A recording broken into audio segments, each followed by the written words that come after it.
ठीक है, मैं एक बार सत्ता पक्ष से इस पर जवाब ले लेता हूं। दिलीप जी, एक मिनट। किशोर कुणाल जी हमारे साथ, जेडीयू के प्रवक्ता जुड़े हैं। किशोर कुणाल जी बताइए, छात्र नेता हैं, वो कह रहे हैं कि ये तो फिर वही बात हो गई ना कि मुख्यमंत्री की छवि को जानबूझकर धूमिल किया जा रहा है कि जब मुख्यमंत्री कहते हैं कि हम महिलाओं के लिए, युवाओं के लिए, बच्चियों के लिए काम करते हैं, हम समाज के उत्थान के लिए काम करते हैं, और जब भर्ती की बात आती है तब वो चीज जो मुख्यमंत्री ने कही है वो 1 साल से लगातार टलती जा रही है, तारीख पर तारीख, तारीख पर तारीख।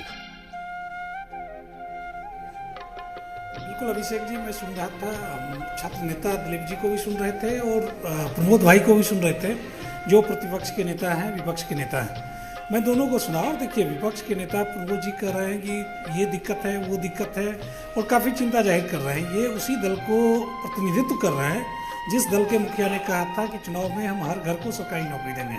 हवा हवाई बात। उस हवा हवाई पार्टी के लोग आज चिंतित इस बात से हैं कि बिहार में TRE-4 की वैकेंसी नहीं जाहिर की जा रही है, वैकेंसी नहीं कॉल की जा रही है। मैं स्पष्ट कर दूं, BPSC ने आधिकारिक तौर पर वार्षिक कैलेंडर के माध्यम से डिक्लेयर किया है कि मार्च में हम लोग एप्लीकेशन कॉल करेंगे, अप्रैल और मार्च के बीच में एप्लीकेशन शॉर्ट लिस्ट होगा, और उन्होंने बताया है कि हम सितंबर में एग्जाम लेंगे। ये आज की बात नहीं है, आज से 15-20 रोज या महीना दिन पहले उन्होंने सार्वजनिक स्तर पे, आधिकारिक स्तर पे इसकी घोषणा कर दी है। इसके बावजूद अगर विपक्ष के लोगों को सरकार की कमी दिखती है, सरकार की लापरवाही दिखती है, तो मुझे लगता है उन्हें अपने चश्मे के बदलने की जरूरत है। उन्हें अपनी आंखों का राजनीतिक आंखों। किशोर कुणाल जी, सरकार जिस कछुआ चाल से चल रही है, जो आप छोड़िए, विपक्ष को छोड़ दीजिए, विपक्ष तो चलिए आपकी आलोचना करेगा, उसकी जिम्मेदारी भी है, वो करेगा, लेकिन आप उन लोगों की बात करिए ना जो शिक्षक अभ्यर्थी है।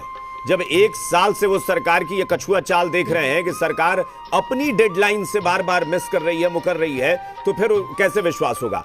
आपने कहा कि 15 दिन 20 दिन पहले BPSC ने आधिकारिक तौर पर कह दिया है, विज्ञापन तो जारी हो नहीं पा रहा है, आखिर वो कब जारी होगा? अब वही खींचते खींचते विज्ञापन ही जारी करेंगे जाके सितंबर में, तब कैसे काम चलेगा? अभी मैं दिलीप जी का भी बाइट सुन रहा था। उन्होंने अभी तुरंत अपनी बातों में इस बात को ताकीद किया है कि अलग अलग विभाग के वैकेंसीज का एडवर्टीजमेंट आया है, जिसमें शिक्षा विभाग की कुछ तकनीकी खामियों को भी वो उद्धृत कर रहे थे। मैं समझता हूं कि सरकार ने ऑलरेडी कहा है कि हम मार्च में, BPSC ने कहा है कि हम मार्च के अंदर वैकेंसी कॉल करेंगे, और मार्च भी आधा बीता है। मैं समझता हूं कि आज 18 तारीख है और अभी वक्त है, 12 दिन वक्त है। अगर मार्च के अंदर नहीं आता है वैकेंसी तो किसी तरह का आंदोलन करना जायज़ माना जा सकता था।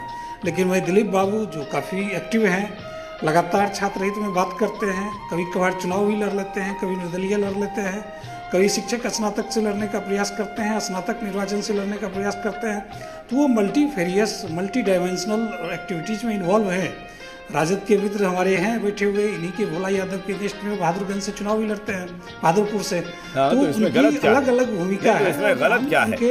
नहीं, आप जो ये बता रहे हैं इसमें गलत क्या है? छात्र नहीं, गलत नहीं, गलत नहीं। आप ये जो बताना चाह रहे हैं, अब ये बताना चाह रहे हैं और वही पलट कर अभी कह दें कि आपकी सरकार, आपके मुख्यमंत्री क्या करते हैं, कभी एनडीए के साथ होते हैं, कभी महागठबंधन के साथ होते हैं, फिर तेजस्वी की तारीफ करते हैं, फिर बीजेपी की तारीफ करते हैं, वो भी कह सकते हैं यही बात। सवाल नहीं, किशोर कुणाल जी, ये जो आपने किसी को जलील करने या फिर उनको डिमोरलाइज करने की नीयत से जो टिप्पणी की है, ये आपको सोचना पड़ेगा ना। पहले अपनी गिरबान में झांक लीजिए। आप ये तो नहीं कह सकते ना कि वो आरजेडी से चुनाव लड़े थे, वो निर्दलीय लड़े थे, क्यों नहीं लड़ेंगे? वो जो छात्र हित में बात करेगा वो चुनाव लड़ने का अधिकारी नहीं है। राजनीतिक व्यक्ति के तौर पे टिप्पणी करने का पूरा अधिकार है। नहीं, राजनीतिक व्यक्ति के तौर पर नहीं, छात्र नेता के तौर पर। अगर वो छात्रों की तरफ से चुनाव भी लड़ने जाते हैं तो वो छात्र नेता कहे जाएंगे। किशोर कुणाल जी, ये जबरदस्ती का एस्टैब्लिश मत करिए कि दिलीप जी जो है वो छात्र नेता नहीं कहे जाएंगे। एक बार आप मेरी बात को कंप्लीट होने दें। अति उत्साह में आप मेरी बात को कंप्लीट होने नहीं, अति उत्साह नहीं, आप जो करना चाह रहे हैं वो साफ पता चल रहा है, आप जनरलाइज कर रहे हैं किसी को। मैं इतना ही कर रहा हूं कि अगर BPSC ने कहा था कि मार्च में हम लोग वैकेंसी कॉल करेंगे और मार्च का महीना कंप्लीट नहीं हुआ है, तो क्योंकि आपकी जुबान झूठी है ना किशोर कुणाल जी, क्योंकि आपकी और आपकी सरकार की जुबान झूठी है। वो अप्रैल में करते हैं क्योंकि आपकी जुबान झूठी है। इसी आंदोलन को नहीं, BPSC के ऑफिशियल नोटिफिकेशन को भी अगर आप सही नहीं मानते हैं, बीपीएससी ने स्पष्ट तौर पे कहा है कि मार्च के अंदर हम वैकेंसी कॉल करेंगे। हम लोग तो मुख्यमंत्री और को मार्च का सर्वोपरि महीना मानते तो हैं। बीता नहीं है। हम लोग तो इस मुख्यमंत्री बीच को में- प्रदेश में इस सर्वोपरि बीच मानते हैं। जब इस बीच मुख्यमंत्री में- की जुबान अब तक नहीं पूरी हो पा रही है, नहीं कर पा रही है ये सरकार, तो फिर बीपीएससी को कौन पूछने जा रहा है? भाई मुख्यमंत्री की कही हुई बात आप लोग एक साल में पूरी नहीं कर पाए। बीपीएससी एक एग्जीक्यूटिव एजेंसी है। हाँ, लेकिन वो शिक्षा विभाग पर निर्भर कर रहा है ना। वो कह रहा है कि शिक्षा विभाग अगर विज्ञापन भेजे तब हम आगे बढ़ाएंगे।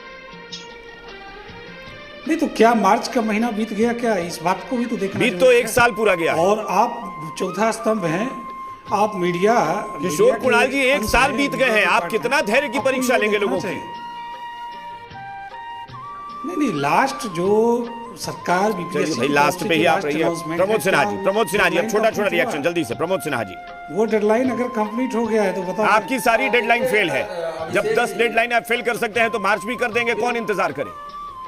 प्रमोद सिन्हा जी, नहीं तो मार्च तक इंतजार किया जाना चाहिए था। देखिए अभिषेक जी अभी कह रहे थे कि छात्र नेता दिलीप जी चुनाव भी लड़ना